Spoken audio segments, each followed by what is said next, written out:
Kami ajak Anda untuk membahas lebih lanjut terkait razia narkoba yang menjerat anak pejabat di Riau hingga viral dan menjadi perbincangan di media sosial. Sudah terhubung pemirsa bersama dengan kami melalui sambungan virtual Kriminolog Universitas Budi Luhur. Sudah ada Mas Luki Nurhadianto.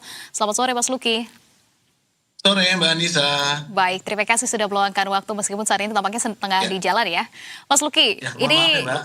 Oke Mas Luki, ini kasus karena mencuri perhatian warganet begitu ya, ramai sekali di media sosial karena adanya pernyataan soal anak pejabat positif narkoba, tapi alasannya karena terpapar asap. Nah, ini kan karena terpapar asapnya adalah karena di ruangan yang sama begitu, yakni di tempat hiburan malam. Tapi kalau dari kacamata kriminolog, pernahkah kemudian Anda menemukan atau mungkin ada temuan kasus juga yang serupa begitu di mana seorang positif narkoba hanya karena terpapar asap di toilet usai digunakan oleh orang lain? Ini sebetulnya wajar atau tidak, Mas Luki?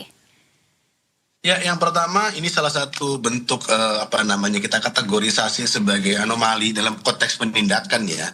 Saat kemudian kita berbicara mengenai salah satu jenis narkoba yang bersifat inhaler, maka mereka sangat mudah untuk terhirup dan tentu kandungan yang kemudian dihirup itu tidak bisa kemudian diserta-mertakan itu bahwa mereka mengkonsumsi atau tidak. Itu yang pertama. Yang kedua adalah jika memang ini adalah jenis narkoba yang memang melalui dihirup gitu, maka kandungan yang ada pada dirinya itu adalah salah satu hal yang bisa ditengarai dengan alat-alat yang dimiliki oleh pihak kepolisian, sehingga sejauh mana yang bersangkutan itu melakukan aktivitas, apakah dia dalam konteks aktif atau kemudian dalam konteks pasif.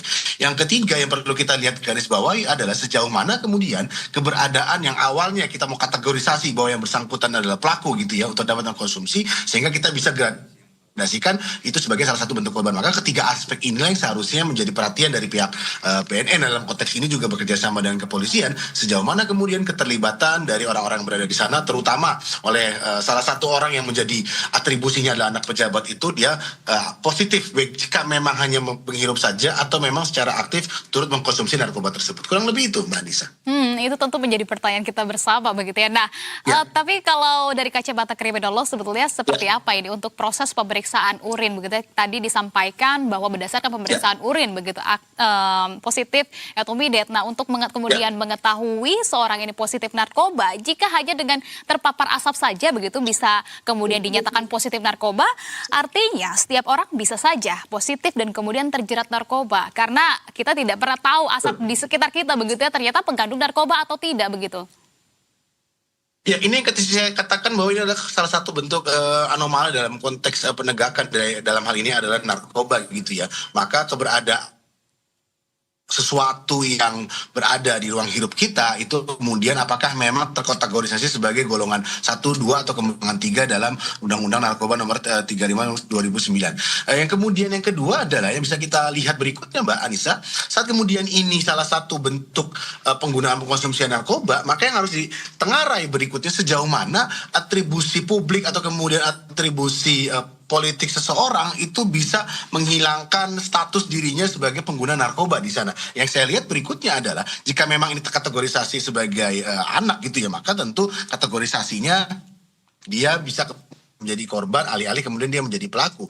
Yang berikutnya bisa kita lihat adalah Mbak Anissa, dalam konteks ini pula maka orang-orang yang berada di sana seharusnya memiliki satu status yang sama, equality before the law yang sama, sejauh mana kandungan tersebut ada di dalam tubuh mereka melalui tes urin, atau bahkan jika memang mau kita lihat sejauh mana bisa dengan sampel rambut, atau kemudian dalam konteks ini adalah instrumen kesehatan lainnya, sehingga kita bisa sejauh mana kemudian memetakan anak tersebut atau kemudian orang-orang yang berada di sana itu menjadi bagian dari aktivitas di sana. Tapi kemudian yang bisa kita lihat tadi kembali ke pertanyaan Mbak Ani, saya juga cukup menarik adalah ancaman berikutnya, manifestasi laten berikutnya adalah saat kemudian kita berada di lingkungan tersebut, maka apakah memang kita tidak turut aktif gitu untuk terlibat di sana? Itu yang harus kemudian bisa dibuktikan. Yang kedua adalah sejauh mana saat kita ada di sana kita tidak mengetahui bahwa yang dikonsumsi adalah narkoba. Yang ketiga, jika memang secara aktif atau kemudian secara pasif itu tidak bisa dibuktikan, maka pendekatan yang bersifat medis itu seharusnya tidak bisa dibantah lagi untuk kemudian bisa menemukan apakah memang dia seorang pengguna atau memang dalam konteks ini dia adalah orang yang kemudian hanya menghirup saja.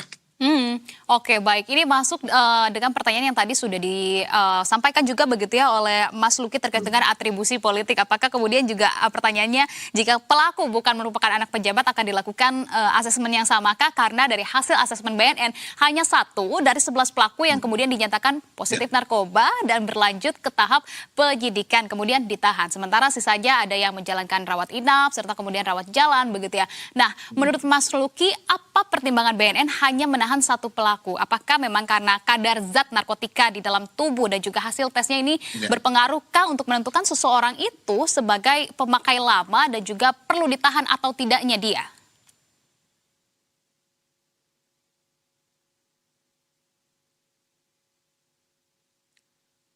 Mas Luki.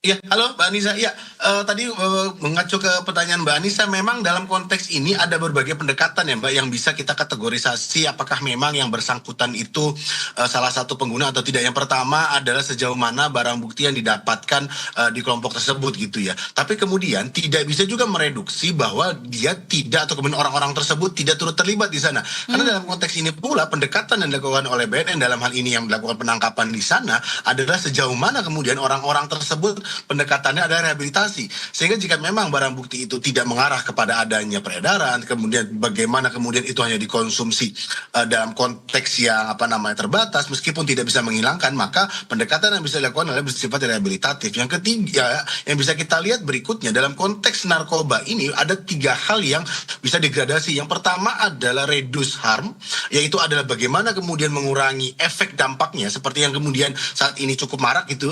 Yang kedua adalah reduce supply-nya, jadi sejauh mana keberadaan bandar tersebut yang biasanya ini adalah ranahnya kepemidanaan seperti itu. Yang berikutnya adalah reduce supply-nya. Jadi selain kemudian reduce demand-nya. Jadi orang-orang yang terkategorisasi sebagai para pengguna di klub malam tersebut, maka seharusnya jika memang pendekatannya adalah pendekatan rehabilitatif, maka dugaan saya BNN melakukan pendekatan yang bersifat reduce demand tersebut. Jadi bagaimana menekannya dan menjadikan atribusi itu sebagai sesuatu yang seharusnya bukan upaya untuk bisa menggugurkan upaya-upaya penindakan hukum terhadap orang-orang yang berada di sana, tapi justru melakukan edukasi bahwa mereka adalah orang-orang yang dilekatkan kepada atribusi tertentu dan mereka pula lah yang seharusnya bisa memberikan contoh secara lebih baik, sehingga dalam konteks ini pendekatan rehabilitatif itu lebih diutamakan alih-alih kemudian pendekatan yang bersifat pemindanaan. Kurang lebih itu Mbak Anissa. Oke, dan kita juga masih akan melihat begitu ya seperti apa kemudian efek jerah dari pendekatan rehabilitatif ini.